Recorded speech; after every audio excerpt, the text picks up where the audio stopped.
Don't sleep on the newest innovations in wellness, or maybe do. Introducing Force Factor's Somnipure.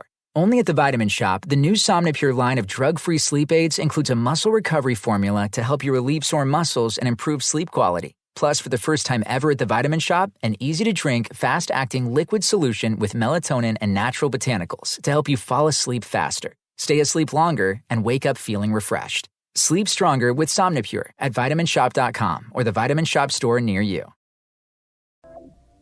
Hey y'all, if you're looking for a place where you feel seen, heard, and understood, then look no further. We're Germany and Brittany, and together we make up the Black Girl Bravado podcast. Every Tuesday, we sit down and candidly chat about the things that most of us are going through. From relationship woes to mental health and wellness, we got you covered. Our show will inspire, motivate, and encourage you to become your best self. Basically, what we're trying to say is homegirl vibes here, and we want to link up. You can find us on all major streaming platforms and keep up with us on Instagram at the Black Girl Bravado Pod. See you there.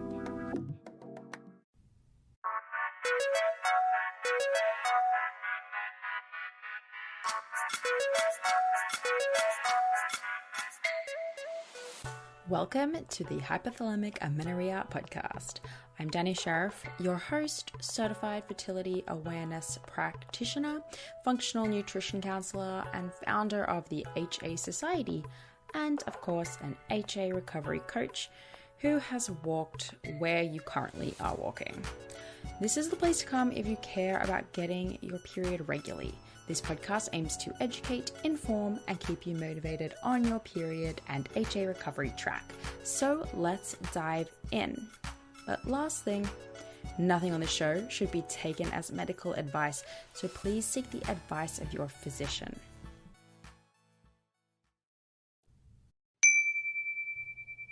The HA Society is taking clients. Coach Ashley and I work one-on-one with HAers, as we call you, to help you figure out a plan and, of course, implement it and stay accountable. Whether you've worked with a health practitioner already and you just want to stay accountable and strategic with the plan that they've laid out for you, or you want to start from scratch looking at all the aspects of your recovery needs and to create a game plan to reach those needs, then we are definitely your girls.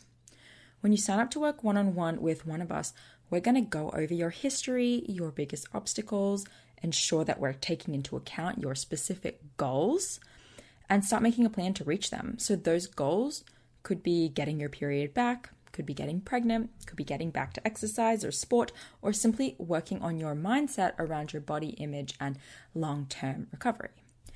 We also can teach you the fertility awareness method. So if you want to learn that so that you have the skills you need to go out into the world on your own without fear of getting HA again, we have got your back. So our coaching packages are either weekly or bi-weekly and only a month at a time commitment. So you're not paying tons and tons of money for 5-6 months. It's month to month, which is awesome. Makes perfect sense for period recovery, right? So to learn about other women's experiences working with us and to apply for a coaching spot, plus ask any questions that you might have before getting started, just go to thehasociety.com/coaching.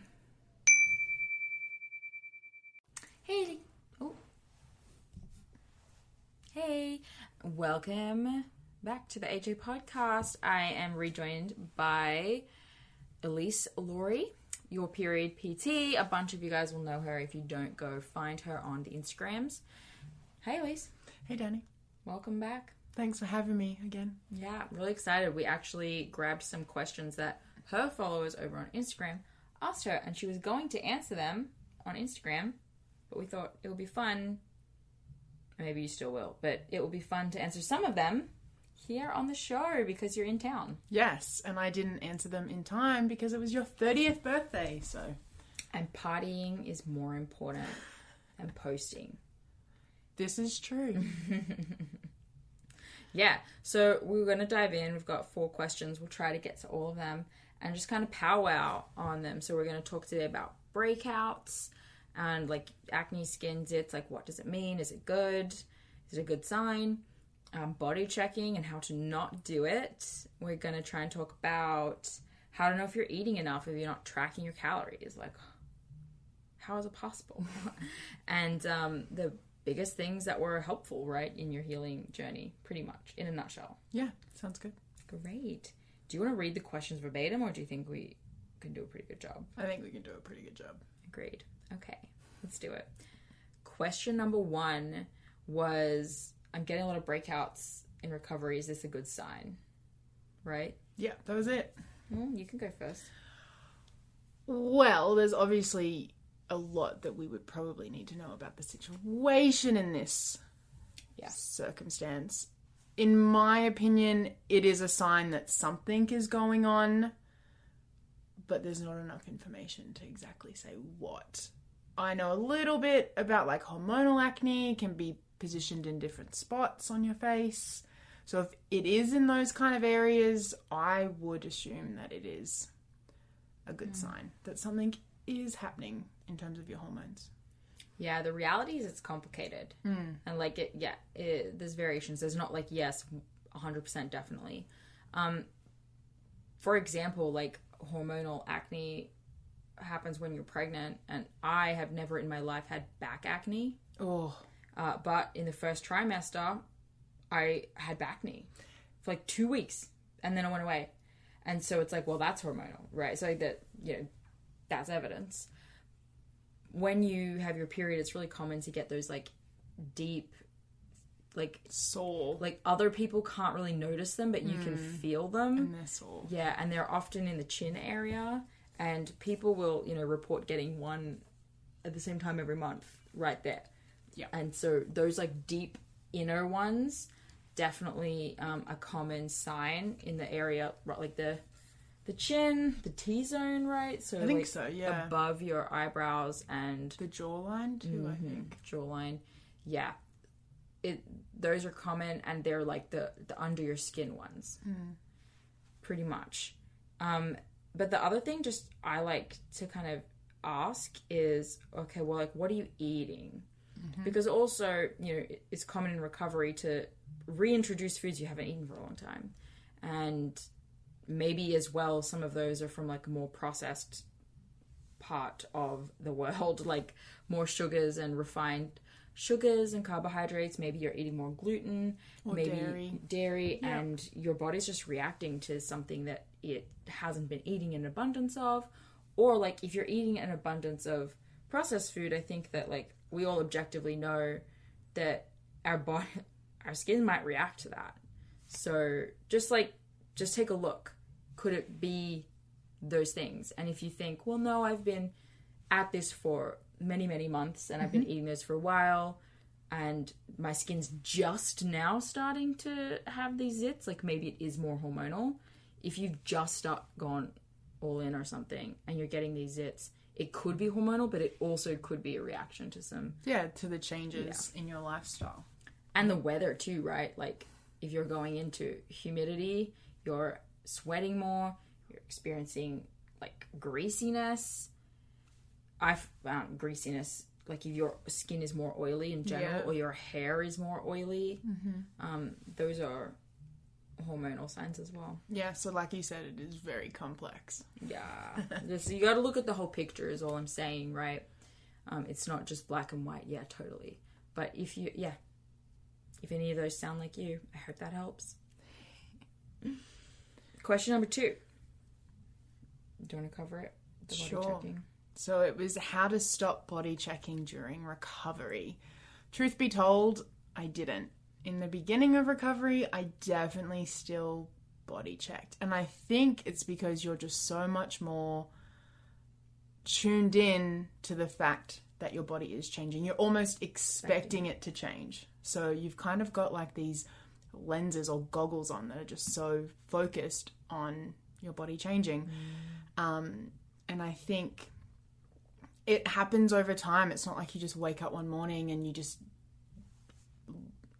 love the skin that you're in and don't need to check.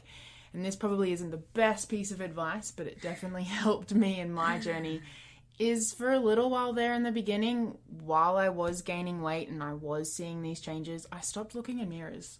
I stopped participating in photos, it was temporary. So like I said, not the best advice if you're going to do this long term. Not recommending never having your photo taken again, because you're going to look back one day and wish you definitely had those photos taken. But while I was working on that body acceptance part of recovery, I just kind of minimized the photos and the mirrors, because probably like you out there, you're feeling your body change. You don't need that actual reminder that it's happening. And to go along with that body acceptance side of things, something that I did do that really helped me during recovery was spend time after my shower moisturizing my body. And sometimes this would end in absolute tears on my bed, and it was not fun. Other times it would actually help strengthen that connection that I had to my body and help me familiarize myself with what was changing and how it was changing.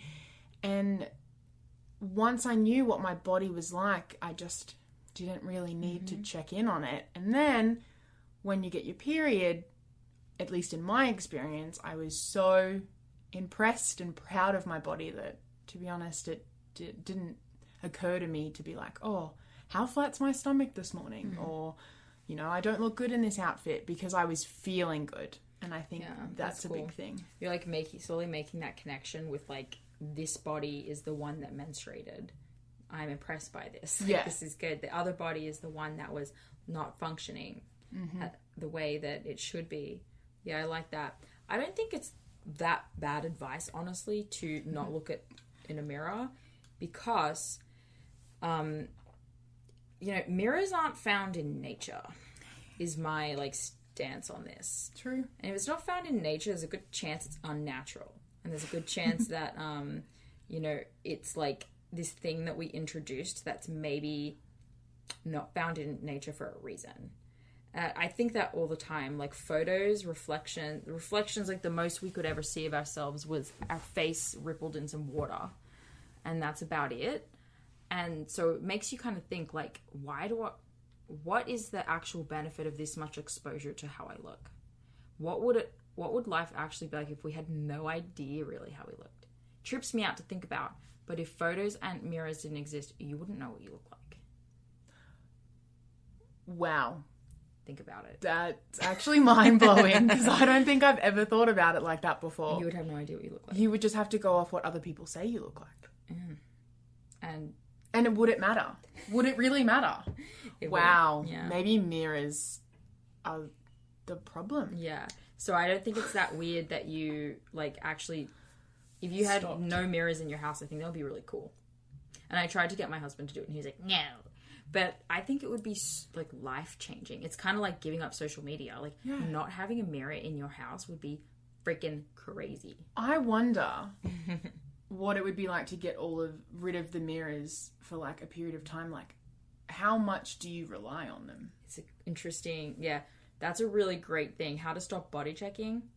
If you can, take a crack at turn the mirrors around, if you know, or cover them up. Cover them up on the thing. It might sound or feel weird, but what an interesting experiment. Let us know how it goes if you do it, though, too. I mean, I would love to do it. And in like, I technically could. My husband would probably let me do it for a period of time. Yeah. You know, we should do it as a challenge. That'd be like a cool 30-day no mirror challenge. Yeah, I'm in. That's fun. So yeah, it could be really cool. And that's like maybe an interesting way to lose sight of, because things we want to lose sight of, what we look like.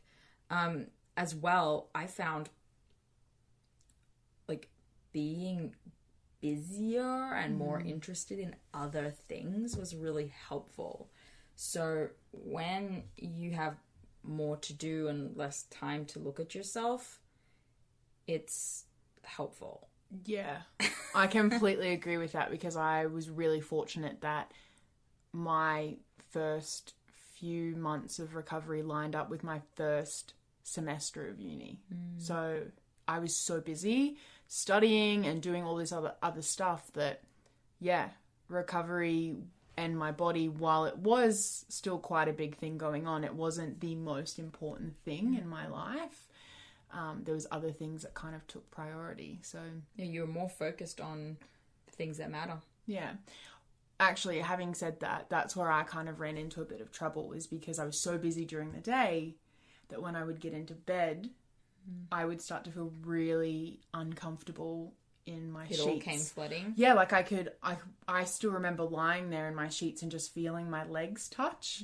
And it was something I was never used to before. And I remember actually talking to my psychologist about this, and that's when I started to get a bedtime routine happening. So that way, by the time I got into bed, my brain was pretty much switched off and ready to go to sleep. So if you are struggling at night, that's something I definitely recommend.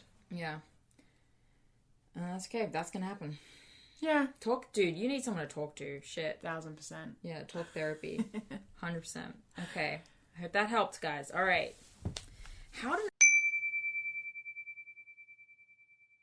I know a question on your mind is, how long will recovery take me? And I know that because I get that question a lot. And it's tough because the timeline can be really unknown.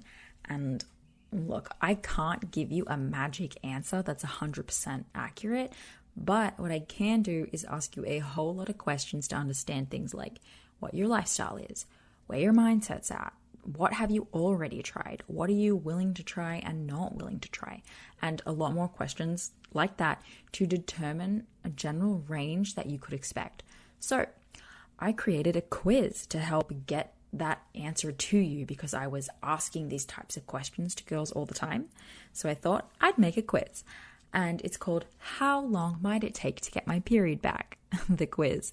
So once you go through it and you answer the questions, it will give you not just a time range, but a quick description of how you might be feeling to help you connect with that answer and see it, make sure, yes, like this fits, this feels good for me. And don't worry, these ranges don't have to be set in stone at all. The goal is to allow you to look at the range that came based on your answers and decide, do I want to do this or do I want to speed this up? So once you get your range, you'll also get a few emails from me that week with some important tips that are specific to you to help you work through some of the roadblocks that could be slowing you down and in turn speed up your recovery time frame. So take the quiz now. Just head to quiz.thehasociety.com or find the link in the show notes and let's do this. That's quiz.thehasociety.com. I don't know if I'm eating enough if I'm not counting my calories. Oh, I love this question. Yeah. It's complicated, but I feel like this may sound a bit, I guess, simple, but if you think you're not eating enough, eat more. Yeah, there's a good chance you probably need to eat more. Like if you get to the end of the day and you're like, oh, did I really eat enough? It's like, if you're having that thought, you may already know the answer. I mean, there's definitely ways to make sure you get enough calories in without counting. I mean, I started counting, I was still counting calories when I found out about HA.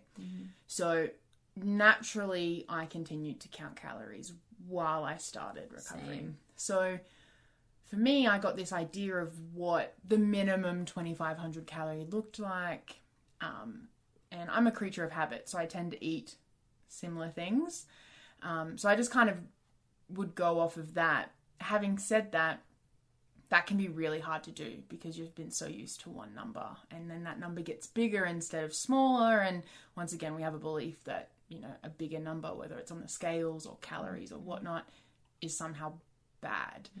So I remember actually taking screenshots of my calorie intake for the day that was much higher than what I used to, and I'd send it to a friend that knew what I was going through. So like I could be like, look, this is what I hit today, and it may not have been the minimum, it may have just gradually worked my way up to it, because you're not going to turn around and just eat a whole lot more food because you're going to feel really uncomfortable. So don't think it has to be overnight or anything like that.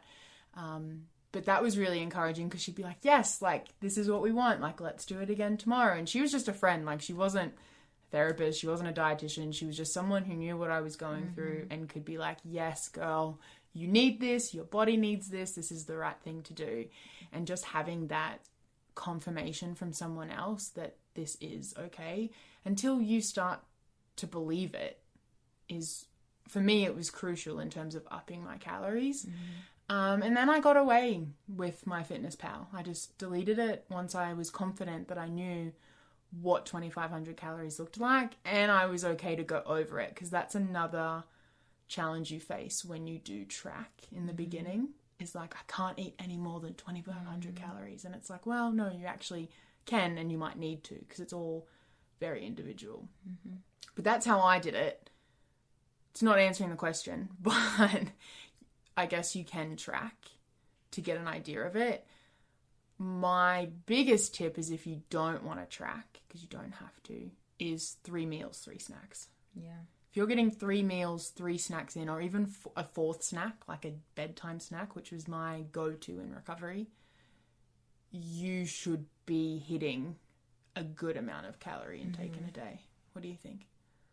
Yeah. And then I just like help people figure out, like, define a meal, right? So for us, just in case, I will use like the plate methods or the palm methods. And really, if you have your plate and you have like a palm's worth of animal protein, if that's what you do, you know, just for the sake of it, I'm going to assume listeners are eating animal protein. I know they might not be. So a palm size of that, and then I'll be like a fist and a half of carbs and 3 thumbs of fat. So I know that you're having a substantially balanced meal. I personally care more about that first and foremost. Because when we balance our meals, we help with cortisol, insulin, which helps us with anxiety, which makes us less stressed around our food choices, which makes it easier for us to eat more. It's a whole thing. So that's how I do that. And then I'll break it down to like, okay, and then what's on your plate? And is that carbohydrate starchy? Because I often want it to be, but there are individual variances, so it's tough. But yeah, is your plate full? You know, is your plate full? Are you at least having a protein, a carb, and a fat? And are you not being stingy on it? Like, can you genuinely answer those questions for yourself? That's really important. What we, like with clients, we use this thing called Meal Cam, and people will take photo of their food and they upload it for us to look at, and we'll, you know, it's kind of an accountability piece, and genuinely some people don't know if they're eating enough. And then we'll just give tips. Well, it's kind of like the reverse of, well, for me and probably a lot of people out there, I kept a food diary. Yeah. Like, that was like the first thing that I now look back on being like, that was probably not healthy. Like, it can definitely be done in a healthy way, but the point I was trying to make is, when you keep that food diary, the whole psychology about it in terms of dieting is, you're like, well, I don't want to write this down in my diary, so I'm not going to have it. So it's kind of like when you're describing it, I was like, this is the reverse of that, which just comes to the point of... I mean, there's definitely people who like, taking a photo of your food and sending it might not be a good idea. But yeah, like, I want to be able to say that I ate that, so I'm going to write it down. Yeah, I see what you're saying. Yeah, exactly. It's like, and some people genuinely aren't sure. And so we'll look at, like, I always feel like this stuff's logical, or like everyone knows what I know, but they don't necessarily. And it's like, well, why don't you just cook that in oil? Well, and that's the thing too, because like when I read about the recovery protocol and the minimums, I was like, I don't think I've ever eaten that much food in my life. I probably had before I got into the whole dieting scene or whatever. Like, when you're a young kid and you have a great relationship with food, you probably eat that much sometimes. Probably not all the time, because you're younger. Your body's different. But I remember seeing that number being like, oh my goodness, I have no idea how much 2,500 calories is. I would not even be able to describe that to you.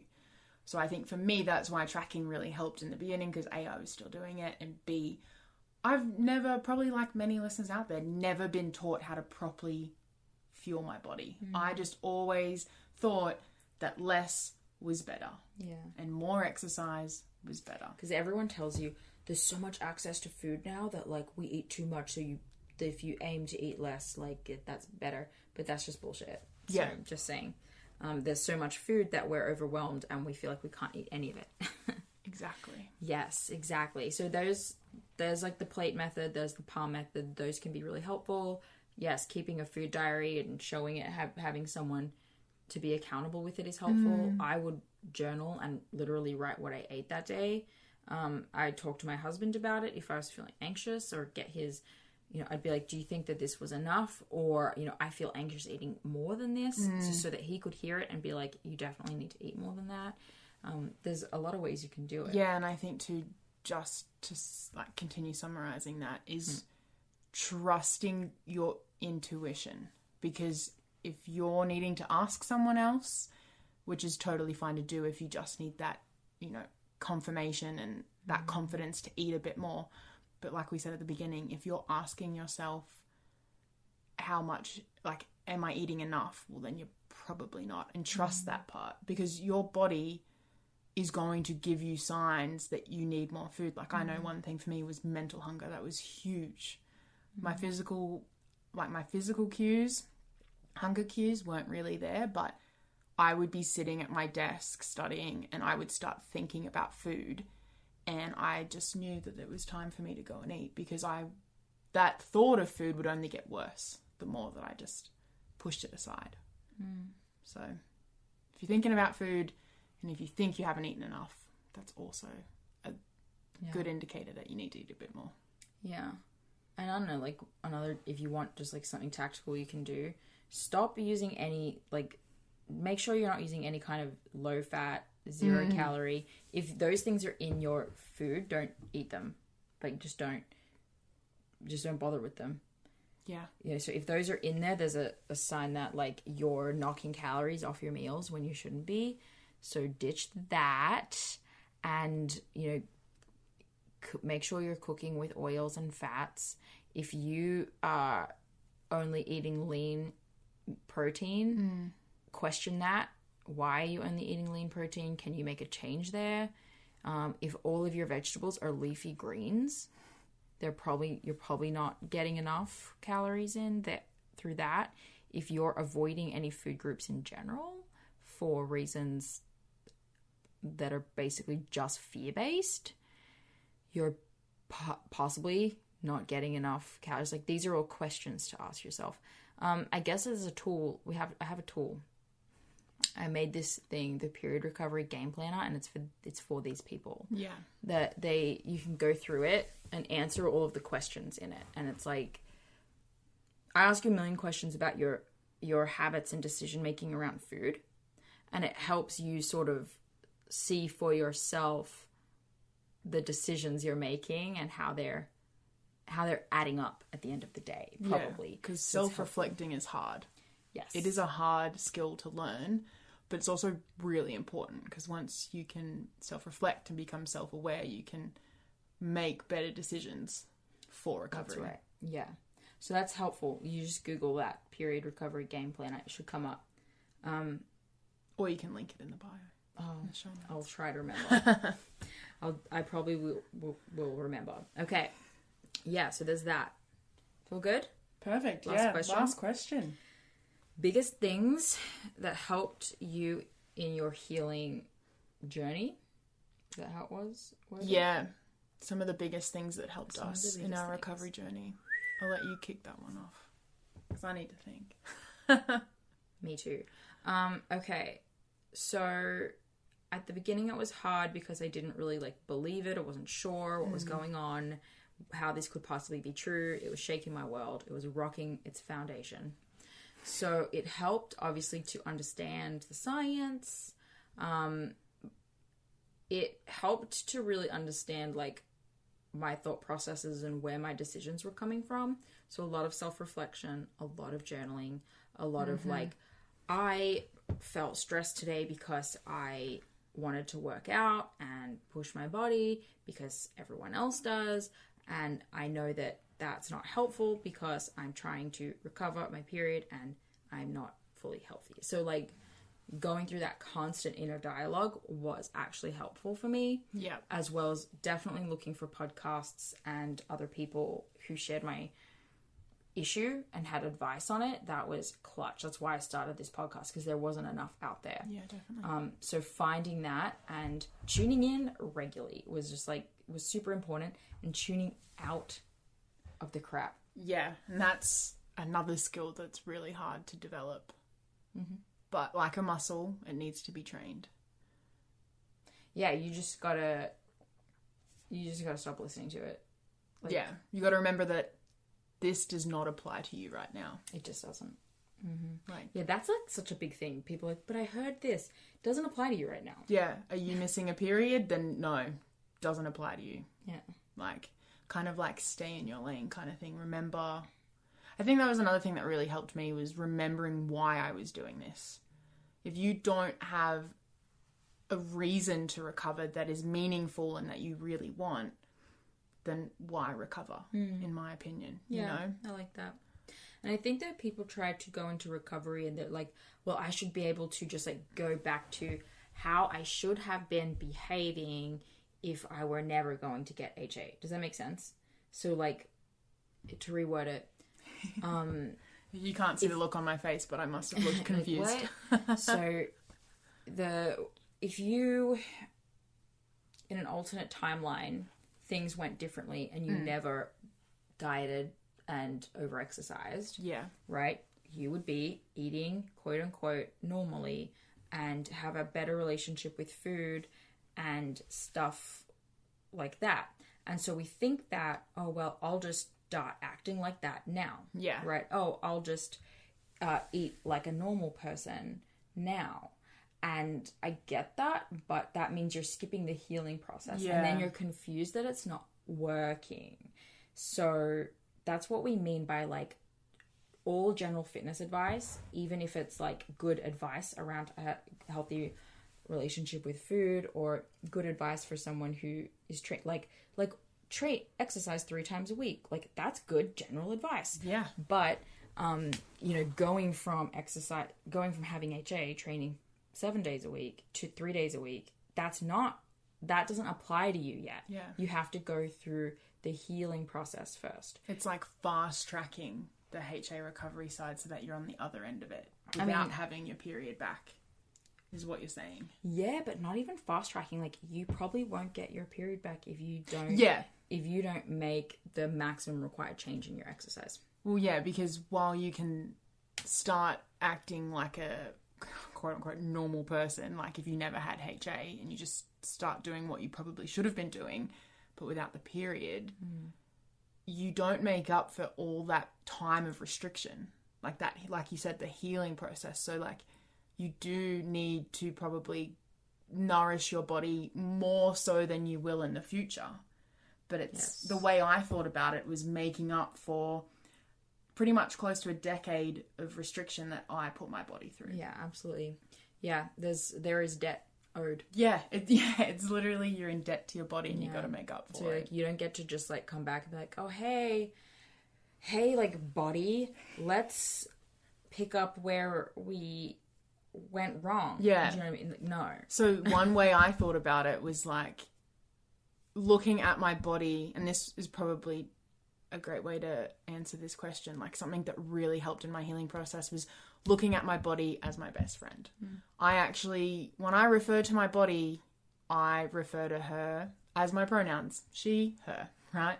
Because it gives my body more of an identity to me. Like, she becomes an actual person. She's not just something you can abuse. Yeah, right? And so what that immediately changed the way I spoke about my body, because when I like started saying her or she, you don't say mean things. You don't really say mean things about other people, right? So it was just foreign to that's say really it in cool. that sentence. Your body's like a third person. Yeah, exactly. So second person. Oh, your body's a second person. But having changed third person. Second or third, depending on the conversation you're having. Do we need to Google this? Sorry, it's you is second person, she's third. I'm getting confused. No, you're fine. Yeah. You're fine. So I would talk to my body in that way. And then, yeah, that would just change the whole conversation about my body. And I also, yeah, this is where I wanted to go. I lost my train of thought when we were going back between first, second, and third person. Is if you treated your best friend the way you probably treated your body in terms of restriction and overtraining and all that sort of stuff, I know my best friend, and she would not want to talk to me again if I put her through what I put my body through. Right? So it doesn't happen overnight, and that trust and that healing doesn't happen automatically. It literally takes work. And I think the best piece of advice I ever got was from my mum, and it wasn't even for recovery. It was for relationships. And she told me relationships take work. They take waking up every morning and making a conscious decision, to putting in the effort to making that relationship flourish, essentially. And I took that piece of advice and I put that in the relationship that I had with my body. And I reminded myself that it was a conscious decision I made every morning to nourish my body or to torture it, and knowing which way was going to get me to where I wanted to be, aka nourishing, getting my period back. So like those things really helped me just switch my mindset and my beliefs, because we talk about this a lot in the HA Society, but it's all about rewiring that belief system. Yeah. You gotta change your beliefs. And then create, because that will change your behavior. You know, your thoughts feed into your... Like, yeah, all of this is based on what you believe, right? Like, I believe that gaining weight is bad, and thus I am now afraid to do it. Yeah. Like, I believe that if I stop exercising, I will become a person who is lazy or seen as unproductive. Like, you got to be working on that. You cannot just gain weight and like stop exercising as a mean to an end, because you'll just go straight back. Exactly. And so there's no point. Physically, you could recover your period doing that, but in my opinion and my experience, I don't think that would be a long-lasting recovery if you don't look into the psychological side of things. And like you were just saying, all of these, you know, beliefs and things, question them. Recovery is about questioning everything you've ever been taught. Really and truly. Like, I thought as a personal trainer, I was doing everything right for my body. I was eating enough, surely, and I was training well. Like, I was just this, you know, embodied health and fitness, right? And then I find out about HA, and it was just, like you said, turns your world upside down, really. Like, you're just like, everything I have been taught and come to believe is pretty much wrong. Yeah. I just keep thinking of the confused Keanu meme. If y'all don't know, just look it up. It's confused I'm Keanu. gonna have to look it up. Well, cool. Well, I feel great. Yeah. And I think the other thing that I would just say that really helped me is I started working with a psychologist. So I got help. And I also joined the HA Society because I knew in the beginning of recovery and reading what I would have to do to get my period back, I knew I wouldn't be able to do that. I knew I could do it on my own, but I knew it was going to be really hard if I didn't have support around me, both professional and just people that were also experiencing it. Because while I love the support that I got from my friends and family, it's so different when you have a community of people that are going exactly, they're going through the exact same thing. You know, like I had times where someone in my life would say like, oh, you probably won't have to gain that much weight. And I'm like, but how do you know? And then you turn to someone in the community of missing periods of HA and you don't hear things like that because it's not really supportive. I get what they're trying, like my friends and family were trying to help, but it's not completely supportive. So having that specific support is just, really beneficial. And it's not a shameful thing to ask for help. Yeah. So there you go. Perfect. Cool. Thanks, guys. Hope that this was helpful. And go find Elyse at your period PT. And I'm at the HA podcast. Why not plug myself? And yeah. Thanks for asking your questions, guys. Thanks for having me. Have a good day. Thank you so much for listening today, guys. Please subscribe to the podcast, and if you could head to iTunes specifically and leave a rating or review, that would help so much because it makes it easier for other people with HA who are Googling around to find the podcast really easily. So if you do that, you're doing a service to all of the women. Don't sleep on the newest innovations in wellness, or maybe do. Introducing Force Factor's Somnipure. Only at the Vitamin Shop, the new Somnipure line of drug-free sleep aids includes a muscle recovery formula to help you relieve sore muscles and improve sleep quality. Plus, for the first time ever at the Vitamin Shop, an easy-to-drink, fast-acting liquid solution with melatonin and natural botanicals to help you fall asleep faster, stay asleep longer, and wake up feeling refreshed. Sleep stronger with Somnipure at VitaminShop.com or the Vitamin Shop store near you. Can the Virginia Lottery have your number? In the lottery's new game Cash Pop, you play one of 15 numbers. But not just any number. Play the one that speaks to you. Chill with Lucky 7 or try to clear 13's bad reputation. I personally like 13, but that's just one of 15 numbers that could win you up to $2,500. Play up to 5 times a day. Cash Pop from the Virginia Lottery. Play the one that speaks to you. Drive to your closest retailer. For odds and more information, visit VALottery.com.